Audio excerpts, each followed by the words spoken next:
The Bull That Thought. Westward from a town by the mouths of the Rhone runs a river so mathematically straight, so barometrically level, that it ranks among the world's measured miles, and motorists use it for records. I had attacked the distance several times, but always with a mistral blowing, or the unchancy cattle of those parts on the move. But once, running from the east into a high-piled, almost Egyptian sunset, there came a night which it would have been sin to have wasted.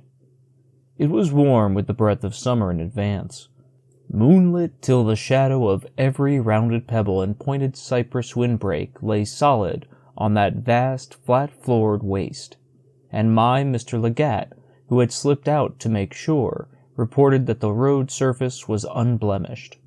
Now, he suggested, we might see what she'll do under strict road conditions. She's been pullin' like that blue deluxe all day. Unless I'm all off, it's her night out. We arranged the trial for after dinner, 30 kilometers as near as might be, and 22 of them without even a level crossing. There sat beside me at table d'hôte an elderly bearded Frenchman wearing the rosette of by no means the lowest grade of the Legion of Honor, who had arrived in a talkative citron. I gathered that he had spent much of his life in the French colonial service in Annam and Tonkin.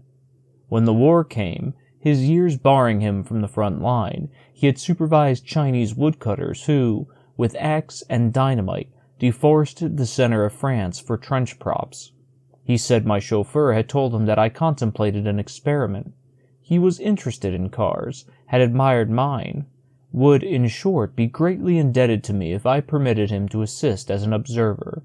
One could not well refuse, and knowing my Mr. Legat, it occurred to me that there might also be a bet in the background.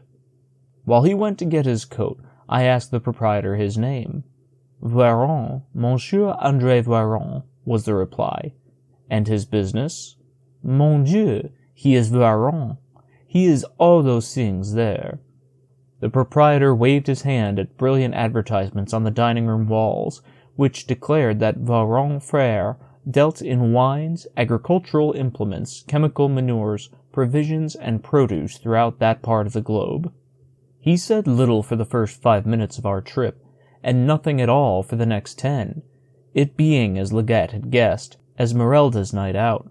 But when her indicator climbed to a certain figure and held there for 3 blinding kilometers, he expressed himself satisfied, and proposed to me that we should celebrate the event at the hotel.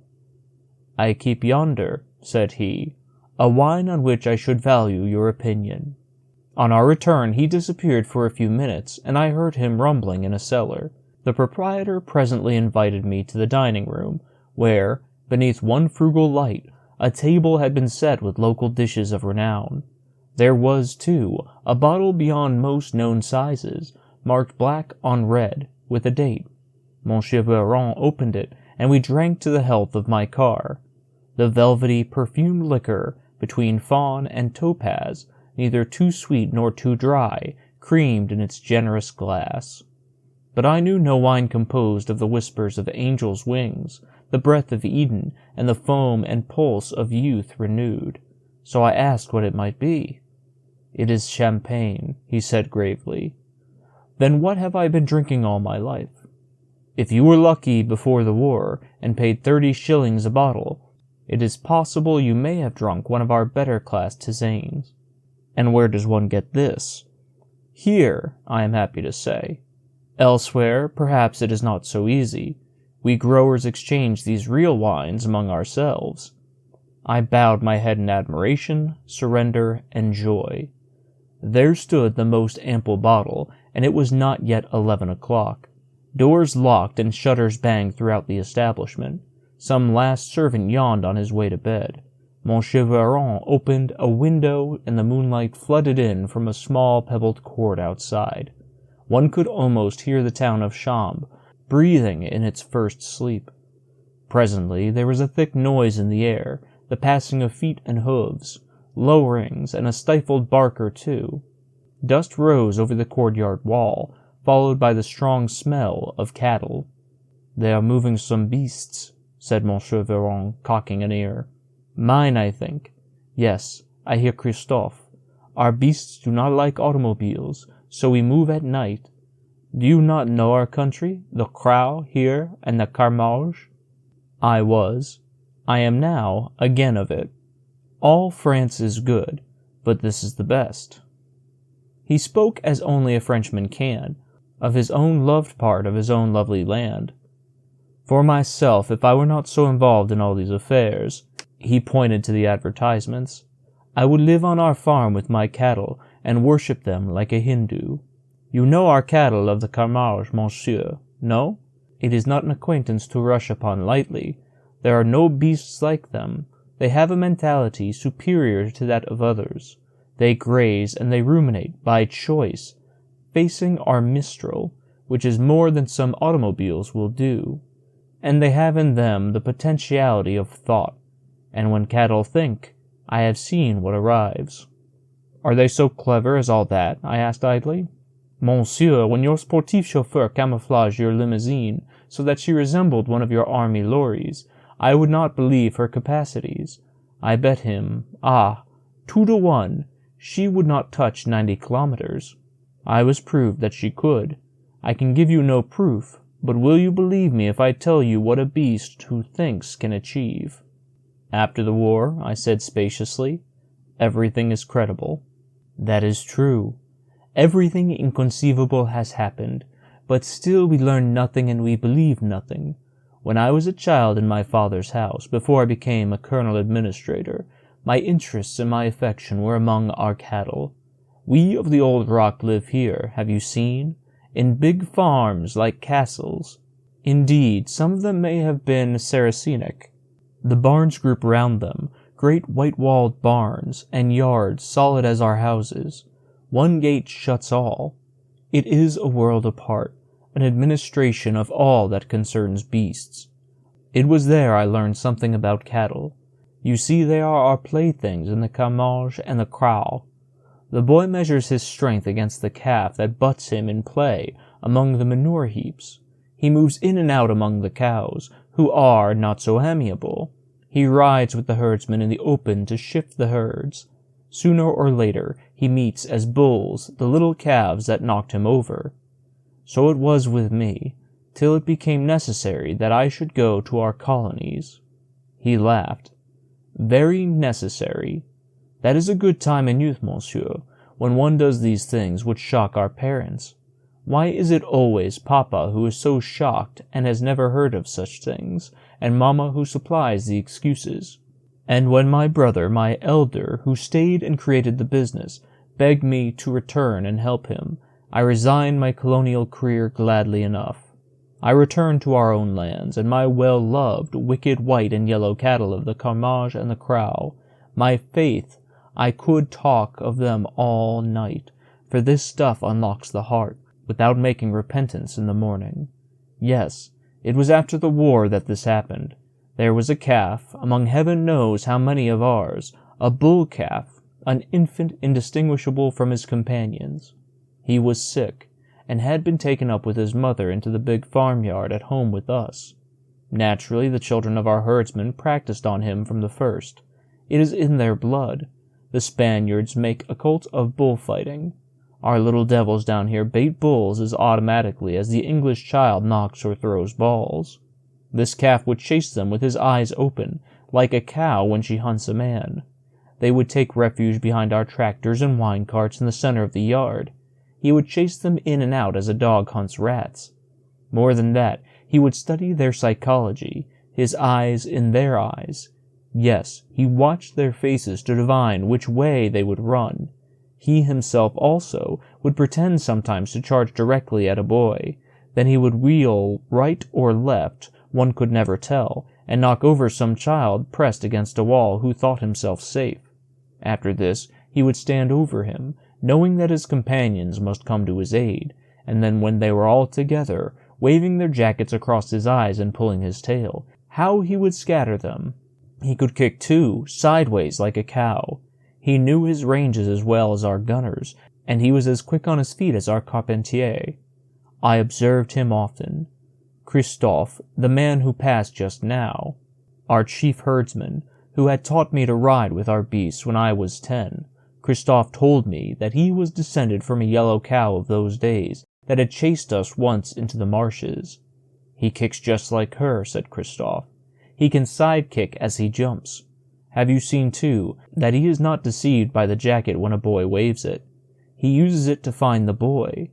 They think they are feeling him. He is feeling them always. He thinks that one. I had come to the same conclusion. Yes, the creature was a thinker along the lines necessary to his sport, and he was a humorist also, like so many natural murderers. One knows the type among beasts as well as among men. It possesses a curious, truculent mirth, almost indecent, but infallibly significant. Monsieur Voiron replenished our glasses with a great wine that went better at each descent.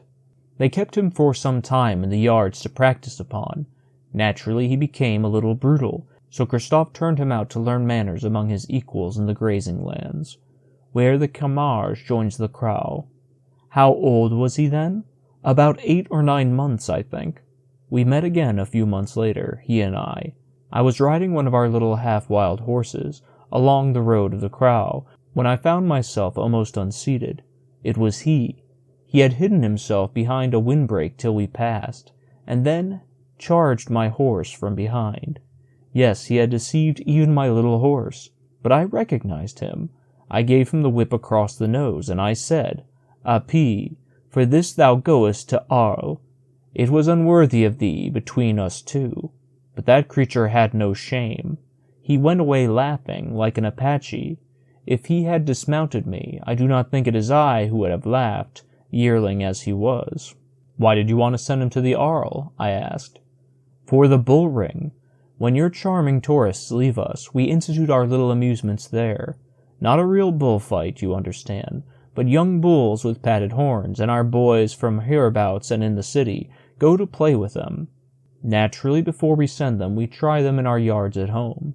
So we brought up Appui from his pastures. He knew at once that he was among the friends of his youth. He almost shook hands with them, and he submitted like an angel to patting his horns. He investigated the carts and tractors in the yards, to choose his lines of defense and attack, and then he attacked with an élan, and he defended with a tenacity and forethought that delighted us. In truth, we were so pleased that I fear we trespassed upon his patience. We desired him to repeat himself, which no true artist will tolerate. But he gave us fair warning. He went out to the center of the yard, where there was some dry earth. He kneeled down, and you have seen a calf whose horns fret him thrusting and rooting into a bank? He did just that, very deliberately, until he had rubbed the pads off his horns. Then he rose, dancing on those wonderful feet that twinkled, and he said, "Now, my friends, the buttons are off the foils. Who begins?" We understood. We finished at once. He was turned out again on the pastures till it should be time to amuse them at our little metropolis. But some time before we went to Arles, yes, I think I have it correctly, Christophe, who had been out on the Crau, informed me that Appui had assassinated a young bull who had given signs of developing into a rival. That happens, of course, and our herdsmen should prevent it, but Appui had killed in his own style. At dusk, from the ambush of a windbreak, by an oblique charge from behind which knocked the other over. He had then disemboweled him. All very possible. But, the murder accomplished, Appui went to the bank of a windbreak, knelt, and carefully, as he had in our yard, cleaned his horns in the earth. Christophe, who had never seen such a thing, at once borrowed, do you know, it is most efficacious when taken that way, some holy water from our little chapel in those pastures, sprinkled Appui, whom it did not affect, and rode in to tell me. It was obvious that a thinker of that bull's type would also be meticulous in his toilette. So, when he was set to Arles, I warned our consignees to exercise caution with him. Happily, the change of scene, the music, the general attention, and the meeting again with old friends, all our bad boys attended, agreeably distracted him. He became for the time a pure farceur again, but his wheelings, his rushes, his rat-huntings were more superb than ever. There was in them now, you understand, a breadth of technique that comes of reasoned art, and, above all, the passion that arrives after experience. Oh, he had learned out there on the craw. At the end of his little turn, he was, according to local rules, to be handled in all respects except for the sword, which was a stick, as a professional bull who must die. He was maneuvered into, or he posed himself in, the proper attitude, made his rush, received the point on his shoulder, and then turned about and cantered toward the door by which he had entered the arena. He said to the world, "My friends, the representation is ended. I thank you for your applause. I go to repose myself." But our Arlesians, who are not so clever as some, demanded an encore, and Api was headed back again. We others from his country, we knew what would happen. He went to the center of the ring, kneeled, and slowly, with full parade, plunged his horns alternatively in the dirt till the pads came off. Christophe shouts, "Leave him alone, you straight-nosed imbeciles. Leave him before you must." But they required emotion, for Rome has always debauched her loved provincia with bread and circuses. It was given. Have you, monsieur, ever seen a servant with pan and broom, sweeping round the baseboard of a room? In half a minute Api has them all swept out and over the barrier. Then he demands once more that the door shall be opened to him. It is opened, and he retires as though, which truly is the case, loaded with laurels. Monsieur Véron refilled the glasses, and allowed himself a cigarette, which he puffed for some time. "And afterwards?" I said. "I am arranging it in my mind. It is difficult to do it justice.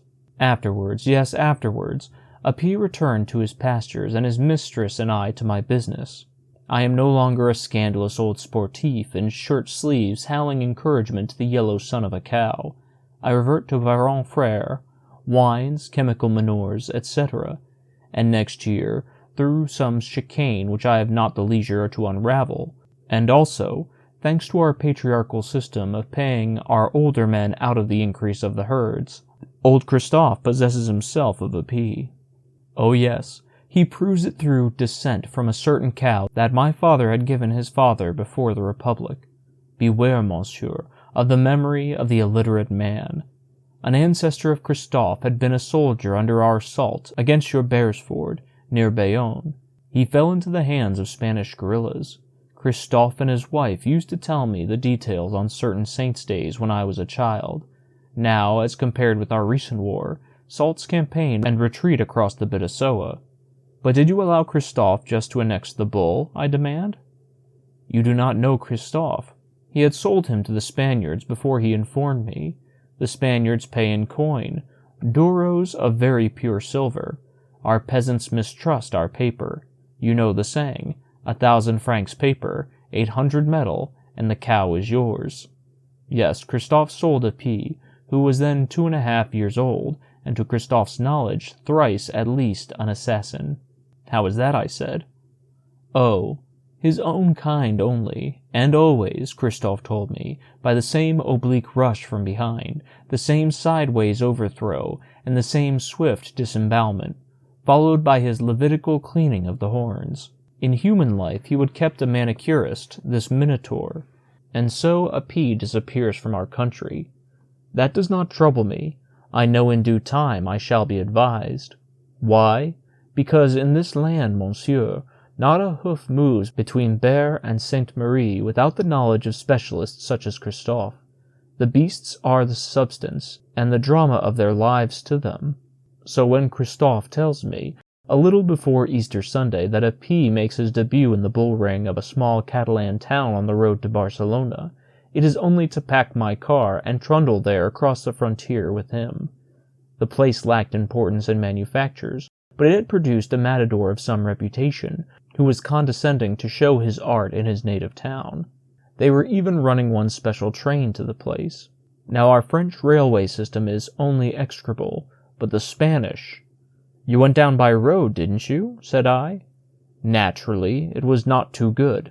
Villamarti was the matador's name. He proposed to kill 2 bulls for the honor of his birthplace. Api, Christophe told me, would be his second. It was an interesting trip. and that little city by the sea was ravishing. Their bull ring dates from the middle of the 17th century. It is full of feeling. The ceremonial, too, when the horsemen enter and ask the mayor in his box to throw down the keys of the bull ring, that was exquisitely conceived. You know, if the keys are caught in the horseman's hat, it is considered a good omen. They were perfectly caught. Our seats were in the front row beside the gates where the bulls enter, so we saw everything. Villamarty's first bull was not too badly killed. The second matador, whose name escapes me, killed his without distinction, a foil to Villamarty. And the third, Cristo, a laborious middle-aged professional who had never risen beyond a certain dull competence, was equally of the background. Oh, they are as jealous as the girls of the Comédie Française, these matadors. Villamarty's troop stood ready for his second bull. The gates opened, and we saw a P, beautifully balanced on his feet, peer coquettishly around the corner, as though he were at home.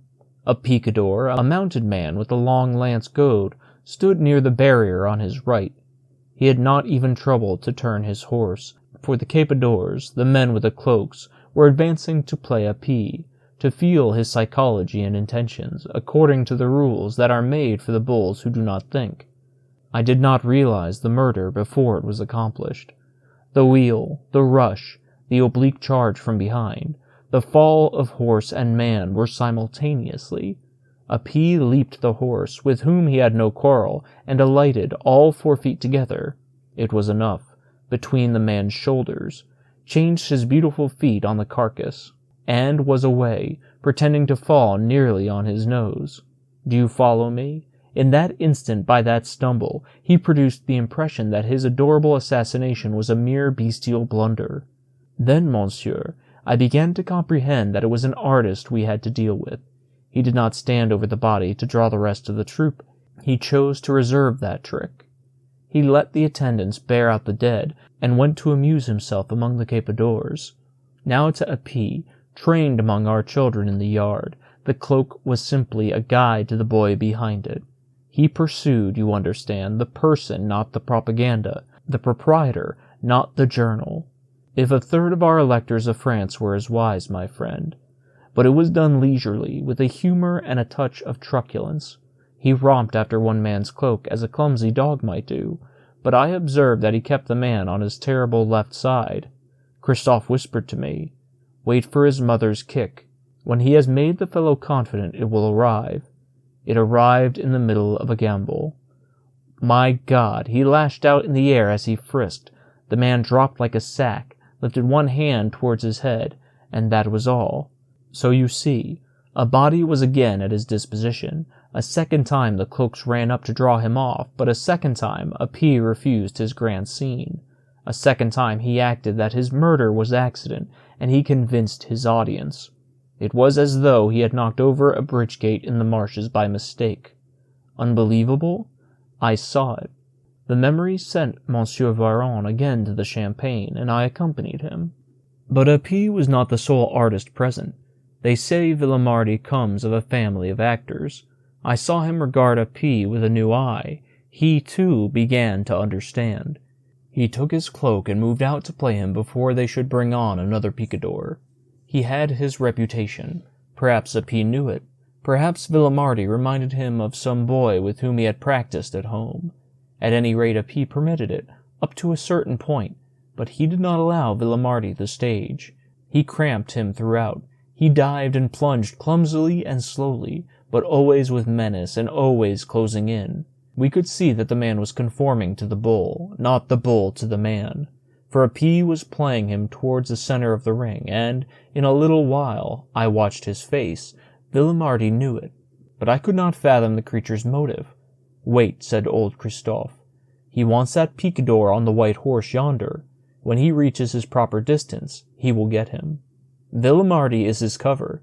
He used me once that way." And so it was, my friend. With the clang of one of our 75s, a P dismissed Villamarty with his chest breasted over him, and had arrived at his objective near the barrier. The same oblique charge, the head carried low for the sweep of the horns, the immense sideways fall of the horse, broken-legged and half-paralyzed, the senseless man on the ground, and behold, a P between them, backed against the barrier, his right covered by the horse, his left by the body of the man at his feet. The simplicity of it. Lacking the carts and tractors of his early parade grounds, he, being a genius, had extemporized with the materials at hand, and dug himself in. The troop closed up again, their left wing broken by the kicking horse, their right immobilized by the man's body which a P bestrode with significance. Villemardi almost threw himself between the horns, but it was more an appeal than an attack.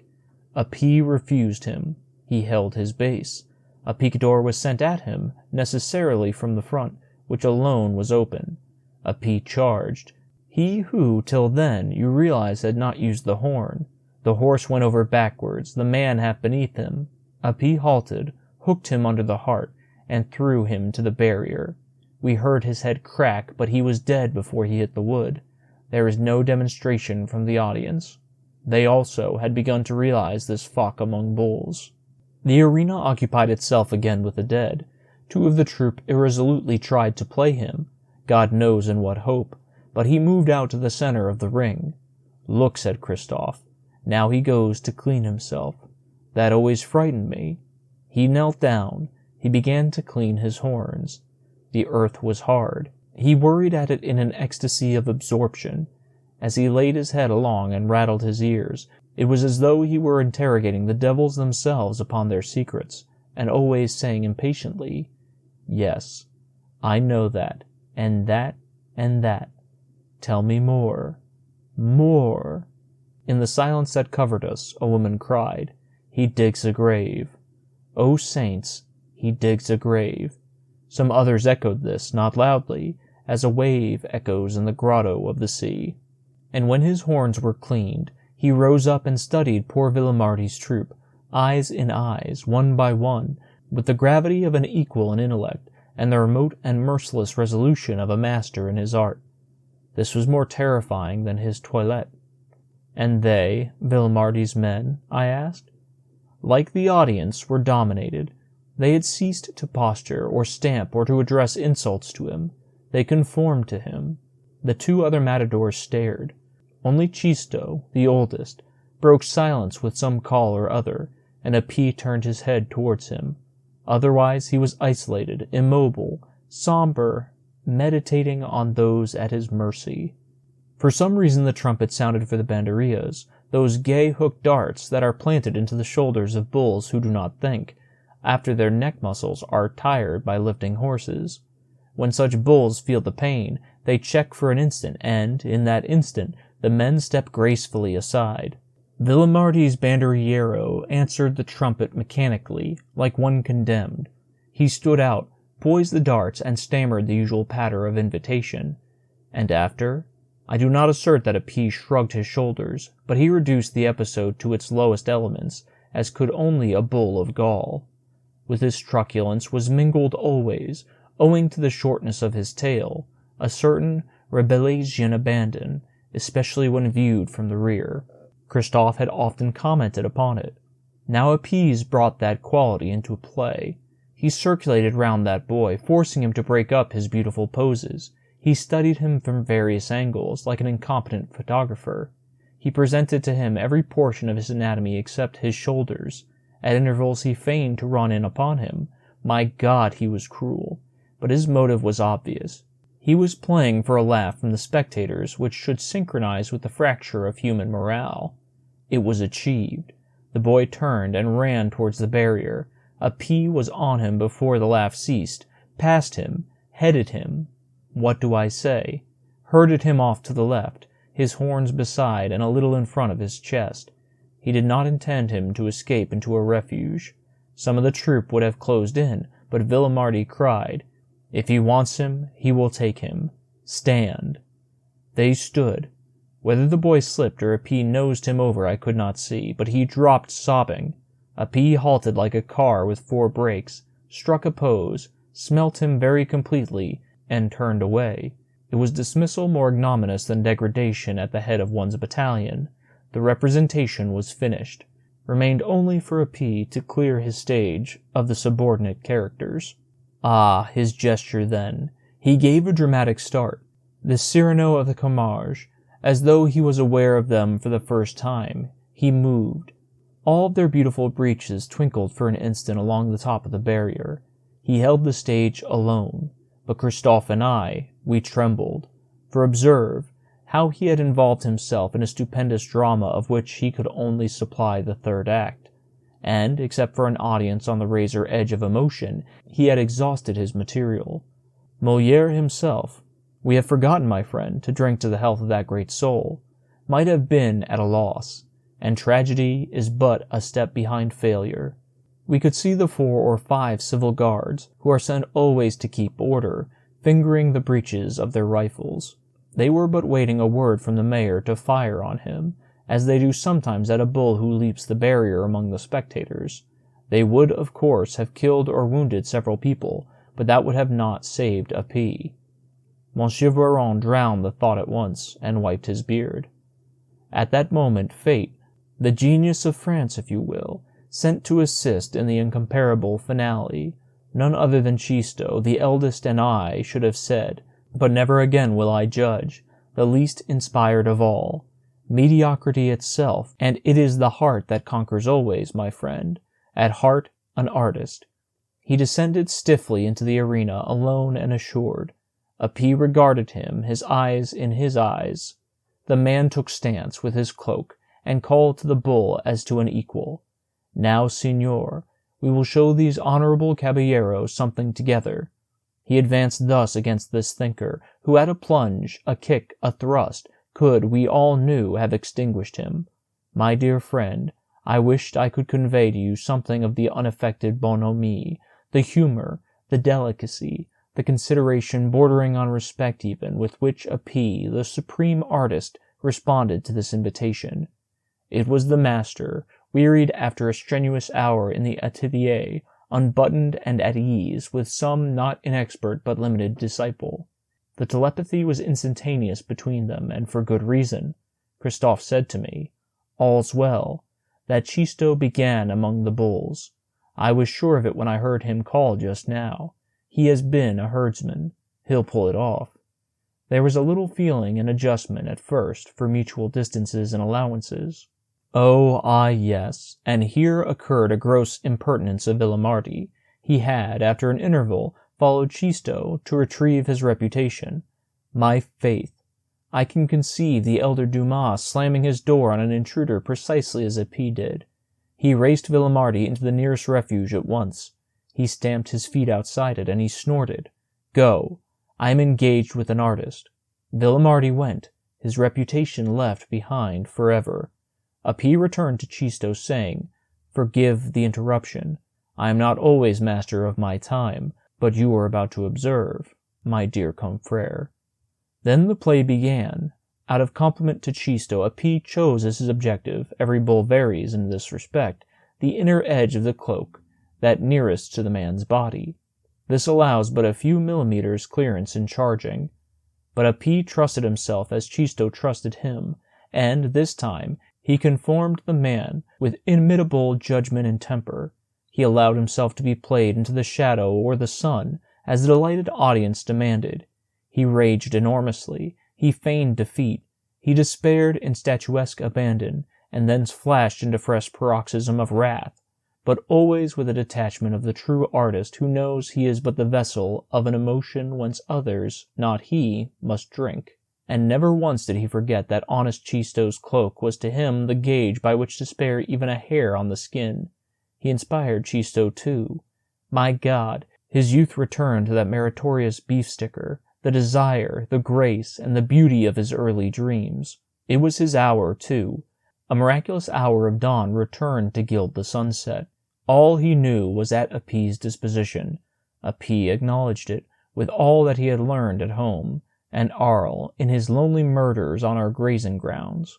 He flowed around Chisto like a river of death, round his knees, leaping at his shoulders, kicking just clear of one side or the other of his head, behind his back hissing as he shaved by, and once or twice, inimitable. He reared wholly up before him, while Chisto slipped back from beneath the avalanche of that instructed body. Those two, my dear friend, held 5,000 people dumb with no sound but of their breathings, regular as pumps. It was unbearable. Beast and man realized together that we need a change of note, a détente. They relaxed to pure buffoonery. Chisto fell back and talked to him outrageously. A P pretended he had never heard such language.